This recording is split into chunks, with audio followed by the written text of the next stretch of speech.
When GPT just came out, I started toying with it the next day, and I realized that this was going to change SEO. And a few months later, I decided to change the way I was doing SEO at the company, and I interviewed a bunch of agencies, and I kept asking them, so how do we deal with AI search? And everybody was telling me, oh, that's so tiny. Everybody's still searching on Google. It's 99% of search or whatever, 93 because you have a bunch of other stuff. Only Right. 1% is using these AI search. It's not changing. So I think people were hoping it's not going to change, because you really don't know what to do with it. How do I optimize now for something else? Instead of aspiring to be on the first page of Google, now there's only one answer, right? You're not even being in the top 10 doesn't matter anymore. You need to be number one. That's it. Everything else doesn't matter.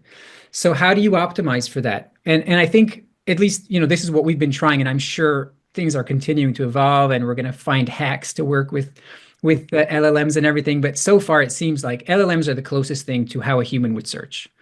So instead of you're not searching for a word anymore, so you're not, doing word optimization, you're actually optimizing for content, which is great if you actually write real content. So if you're not writing what's called, SEO content, where you just have to get the number of words in and all that stuff, you're writing real content, you're going to be found more. You are listening to Power Marketing with Kevin Lee. Kevin and his agency Did It have helped thousands of businesses win through superior marketing, as have his books, articles, speaking engagements, and the E-Marketing Association Power Marketing podcasts. Here's Kevin. Hi, I'm Kevin Lee with the E-Marketing Association. Most of my day job is running an agency, Did It, that started in search and became full service through a bunch of acquisitions. I continue to be sort of a marketing mad scientist, inventing all sorts of fun stuff that shows up in any one of these brands or others. Super excited to be chatting with Michael Rosman today, who runs marketing at Verbit, which is in the audio space, for lack of a better term, where that's sort of the broad umbrella. And the first thing I'd like you to do sort of is that, like, what's the current elevator pitch, right, for the company, given the current ecosystem and what's out there and what people are trying to do as it relates to uh, speech and text and audio. What's the elevator pitch? Yeah. So Verbit is mostly known for its transcription and captioning services that it does for, media, legal, education.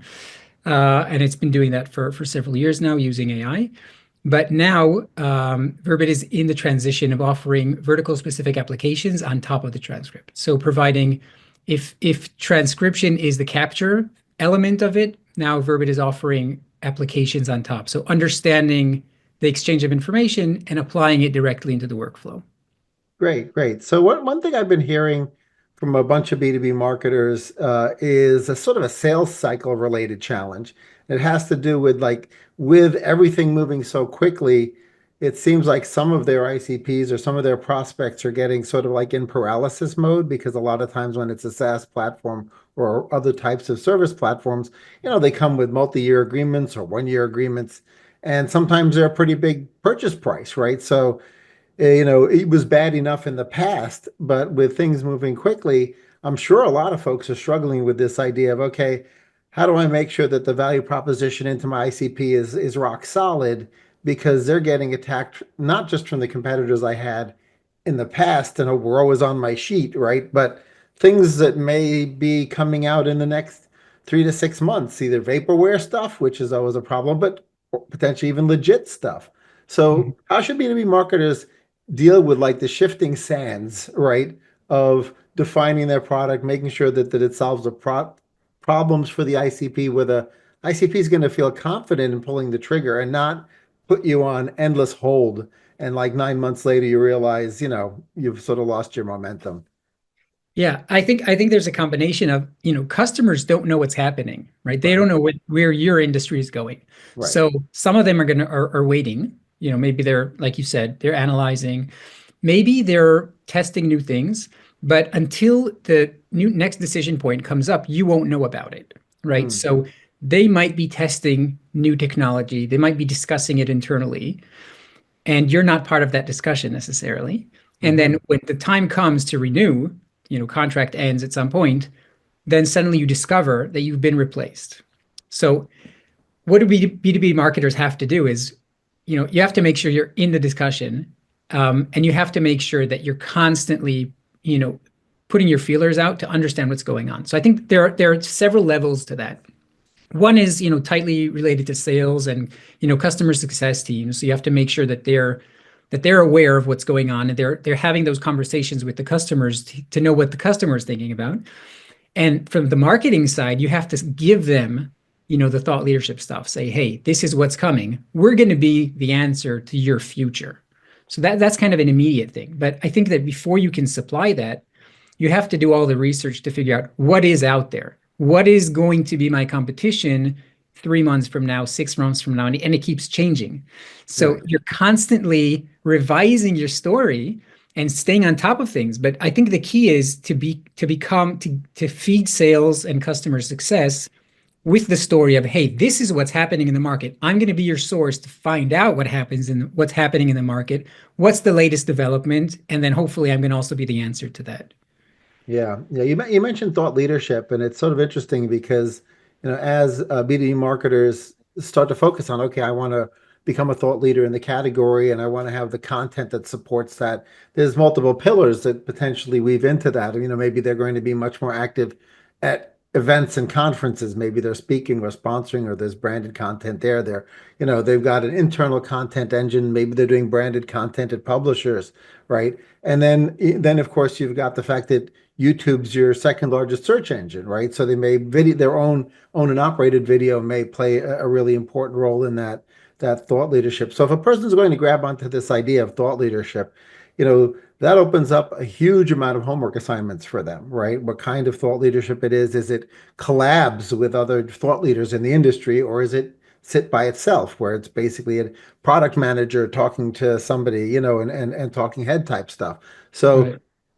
if somebody's going to basically say, that's how I want to continue to maintain my lead through thought leadership, right? How should they break that down into digestible pieces where they can actually get it done?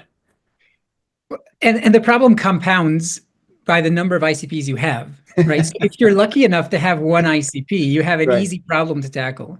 Yeah. But I can tell you that in my case at Verbit, we have lots of ICPs because we work in multiple industries. And even Right. after we narrowed it down to like 3 main industries, you still have multiple ICPs within each one of them. Right. So, everybody needs transcription. So and there's a different reason that you would need it in each industry. It could be accessibility in one industry. It could be, capturing something, the accurate transcript for legal use cases. So there are different reasons you would need it. So if you want to Right. be a thought leader in each one of these domains, it's a lot of work. I see that one of the big things that's coming up a lot, between marketers is the whole idea of community building, right? Right. So how do you create a community where you're kind of facilitating the community, and then hopefully through that perceived as a thought leader? So that's a great way. It's a very long way. It takes a lot of effort, but it's great. I mean, if you succeed in that, then you've done something really good. It's not immediate. So I think there's rarely an immediate return on that kind of investment. So it doesn't stand by itself. I think a big part of it is being present when people are searching for information about the topic. So yes, there's a lot of knowing specific people. So like events, I think in many cases, B2B events are more about, it's less about getting new customers. It's more about meeting with your customers and showing them what's new. So I think that's one place.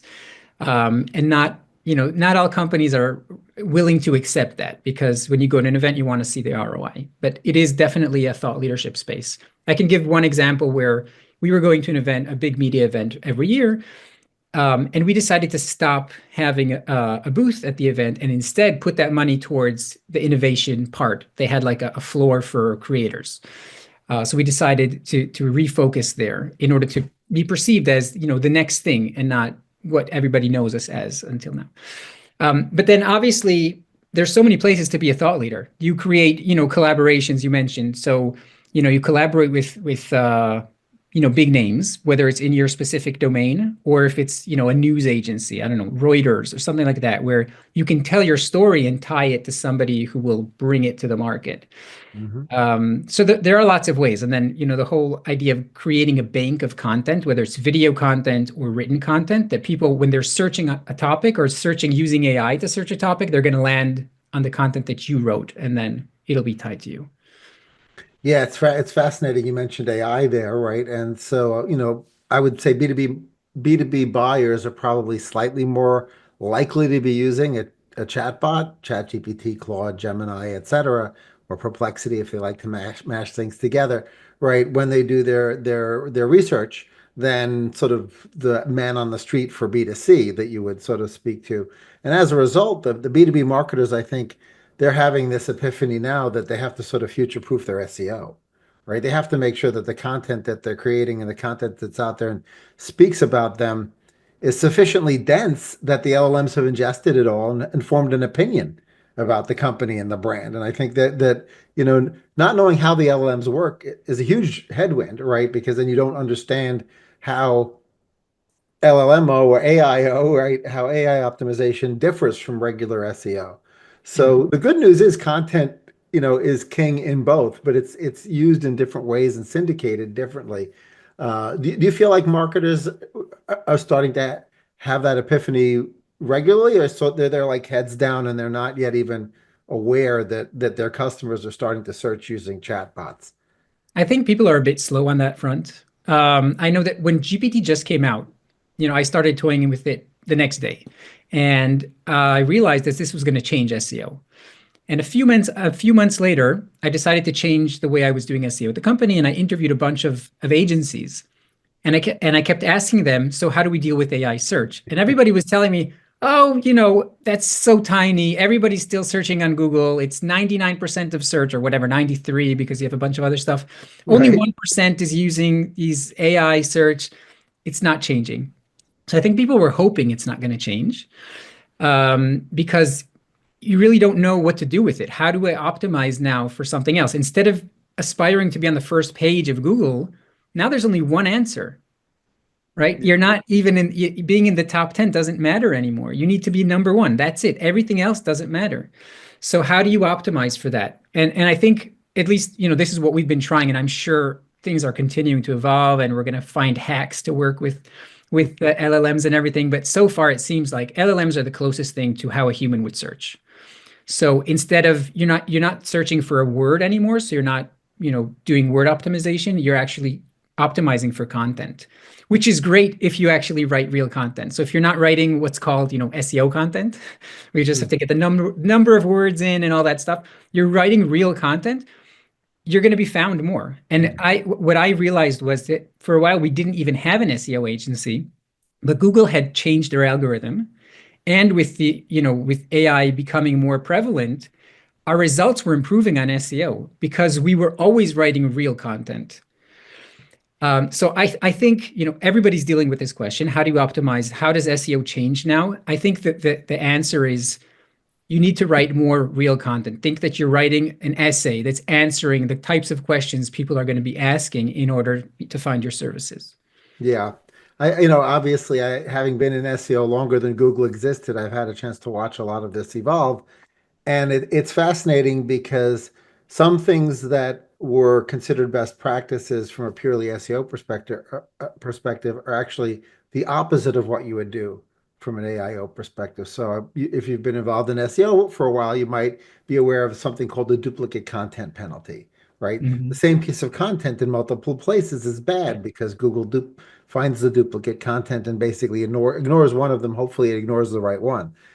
But when you look at that from the LLM perspective, LLMs are probabilistic, right? So if you find the same phraseology, maybe not entire blocks and paragraphs and stories worth, but the same phraseology that describes a product or a service repeating itself over and over all over the place, it's reinforcing to the LLM that, oh, no, Verbit is actually they're the guys. They're the guys who do Right. transcription, right?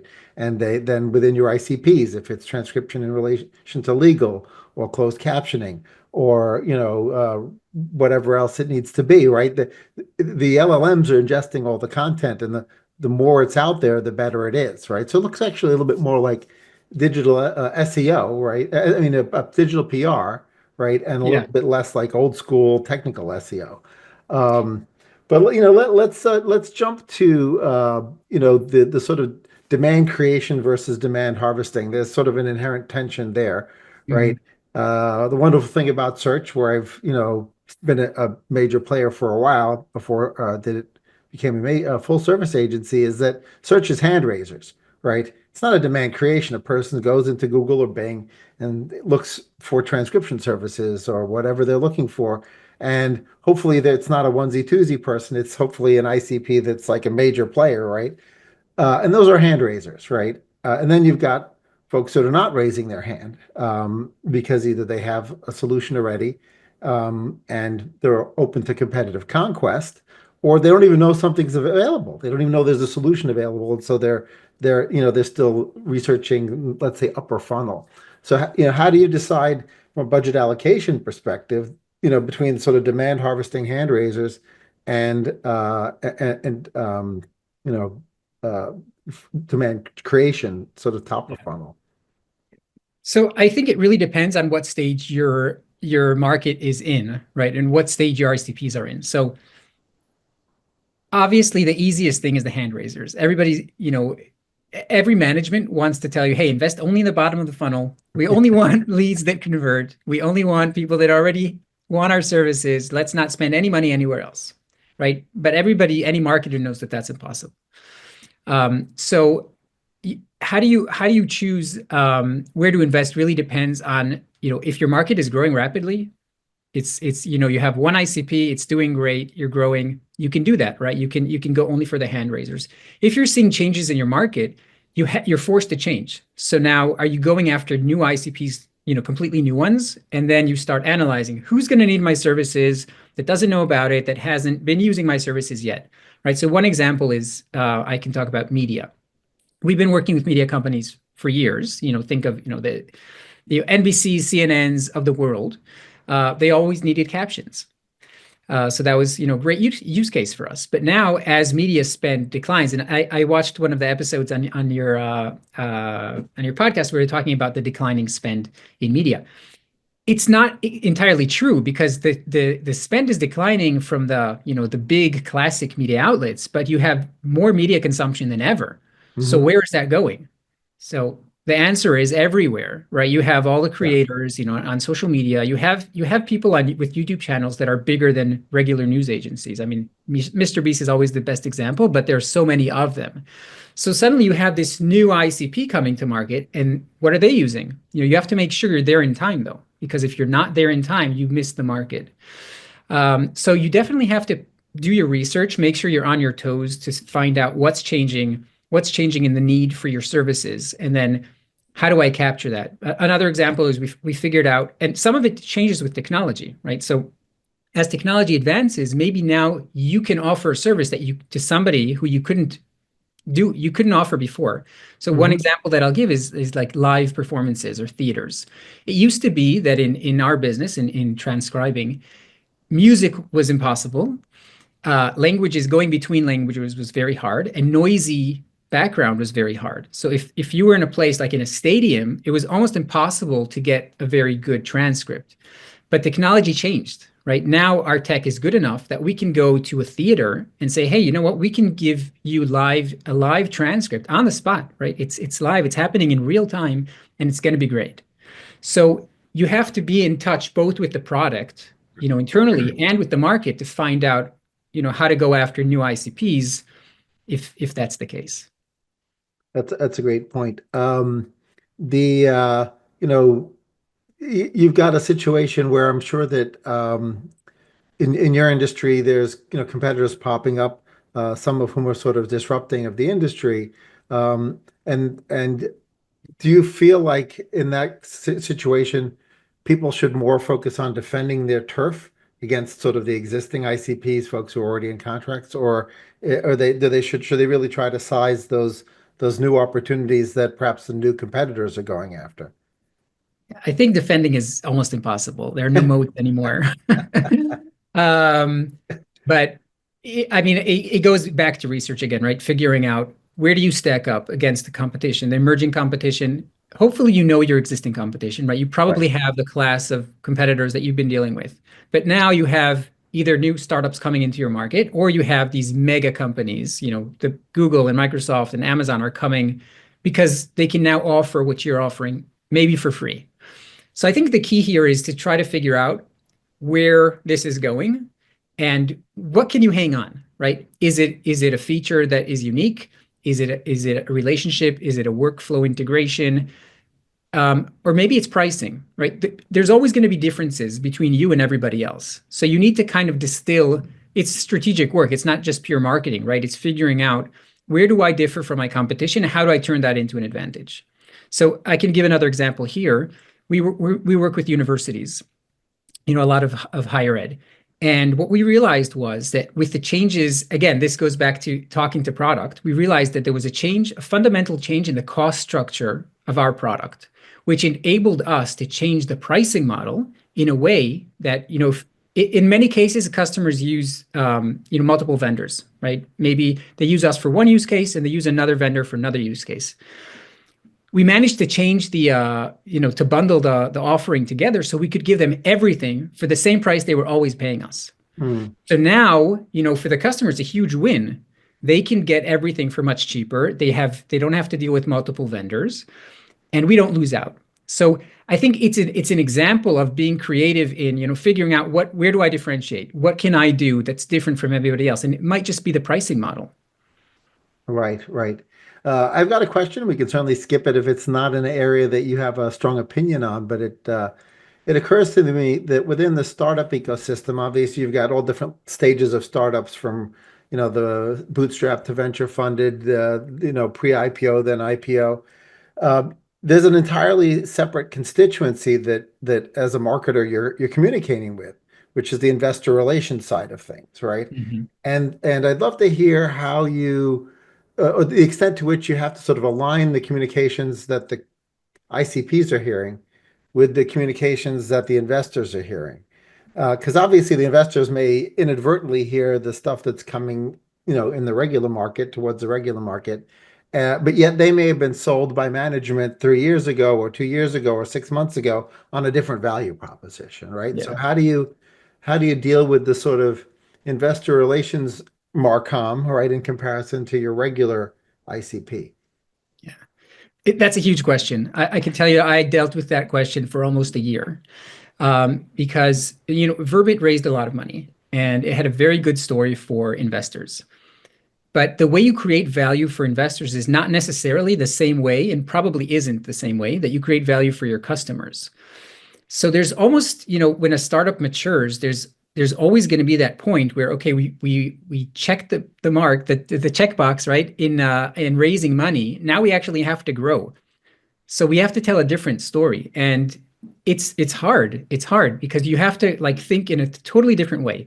How am I creating value for the customer? Hopefully you thought about this from the beginning, otherwise you wouldn't have a business, right? But if you look at the company deck, there's one deck that you have in the first couple of years when you're raising money. And at some point, that deck has to fundamentally change. So I can tell you that at Verbit, we went back to the drawing board and we told a completely new story that was telling customers, this is why you need to choose Verbit. And it was different from what we were telling investors. Now, the investors are happy to see, a different type of, they're going to be happy about it, right? They don't care. As long as you're still delivering on the value you promised them, Hmm. they want to see that you know how to tell your story to the market. So they won't mind this change. It's not a change of heart, but it's a change of narrative. Yeah. And that continues to change. When tying back to the topic we just talked about, when new competition comes in, you might have to rethink that altogether, and you're repositioning the company again, especially if you're a startup. But I think today all companies are facing this question. How, I'm constantly rethinking, how do I reposition the company? What story am I telling the market? It's not going to stay the same. That's a great point. I'd love to come back to a point you made earlier where you talked about that you had narrowed your ICP down to three, and at some point it was more than three. So you may have been at that point sufficiently far along the road with a bunch of other ICPs as well. Did you use like LTV as the primary determinant of, how you whittled down your ICP categories? Or were there easiness of sale? Because they might be easy to sell, but they're not high LTV, right? So there's all sorts of KPIs you could have used to narrow the ICP and allow you to focus your marketing efforts more.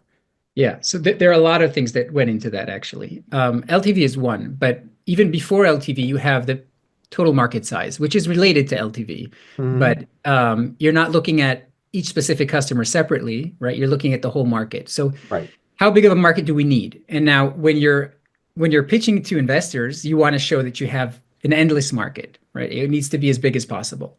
But when you actually have to execute on it, you want it to be very, very specific, right? It's Yeah. so hard to sell to 10 different ICPs. So you start narrowing it down. And then how easy is it to sell, right? So, government is always a great example of, there are fewer buyers typically, big deals, but it takes a very long time to win them over. So are you going to spend your time in that or not? Do you have, enough runway to do that, right? So that's one example. How easy is it to sell? How Hmm. how much access do I have to the buyers? And then also how sticky is it? Are they going to then go and choose somebody else right away? Is it very concentrated? Deal size is a consideration, right? It's not just LTV, it's also deal size. So, if it's lots of small deals, maybe it's easy to expand, maybe it isn't. So, we looked at that as well. So LTV is definitely one of the considerations, but it's definitely not the only one. Once you picked your ICPs, obviously the more you know about the prospects even before they enter your funnel, right? The more they can be your perfect prospects so that a smaller sales team can sort of get them through the sales cycle. So, did you have that data at your disposal with regards to sort of understanding the differences, between sort of the high quality, like scoring your leads, basically? Like we're able to sort of score a lead and say, this one looks really good. And Mhm. then sort of not only take that scored lead and give it to the right sales teams, but also say, I'd love to find more people just like that. Let's look at where they came from, which touch points were involved in getting that person in. Yeah, so that's definitely part of the process. And I think also whittling down your ICPs typically comes after you've had some experience with each of them. So Right. you already know which ones are working and which ones are not working, which ones are repeatable and which ones aren't. So part of it was also looking at when did we win these deals? So we had success with this ICP, but we haven't had success in the last 6 months with this ICP. So is that because we did something differently internally, or has the market changed? And I'll give you an example here too. We're working with what we call like the corporate segment, which means any company, any corporate needs transcription services. But what we realized was that a lot of these companies found other services that might be, they might come bundled together with something else and it's free. They're not even paying for it anymore. Right. So is it worth chasing down these people still because the value from our point of view is still the same, or isn't it, right? Because and we realized obviously they're looking at it differently now. So we should go after other ICPs that still need, there's something else that's unique about it. So, what is that unique point? Is it your integration into the workflow? Is it the way they buy? Is it the way they budget? So where is the money? That's always going to be the key. So I think knowing your buyers and the decision-making process is a key determining factor in choosing which ICPs to focus on, because you know them well enough, and then you know if you can repeat it or not. So finally, what else should, in particular, B2B or B2B SaaS marketers be focusing on now, right? Maybe they still have a runway issue with capital, and maybe their sales cycles are lengthening, and they're just trying to figure out how to do the triage and do everything in the right order. So where do you think they should be focusing their energies typically? I think they have to focus on how do they make sure that their story going forward is going to still be true, in the next year, and not even looking beyond that. I think that fundamentally understanding, what's happening in your market, how do I make sure that what I'm saying now is going to be relevant, and what are customers thinking about my services? Are they thinking that I'm going to be obsolete in a year from now? Or do they think that I'm part of the future? So positioning yourself as a winner because of generative AI versus a loser is the key. So how do I make sure that I'm positioned with the winners? generative AI is good for me. Let me tell you why. I think that's the number one. Yeah, that makes a lot of sense. Thanks so much for sharing your perspective and your wisdom with the EMA viewership and listenership. I appreciate it. Great. Thanks for having me.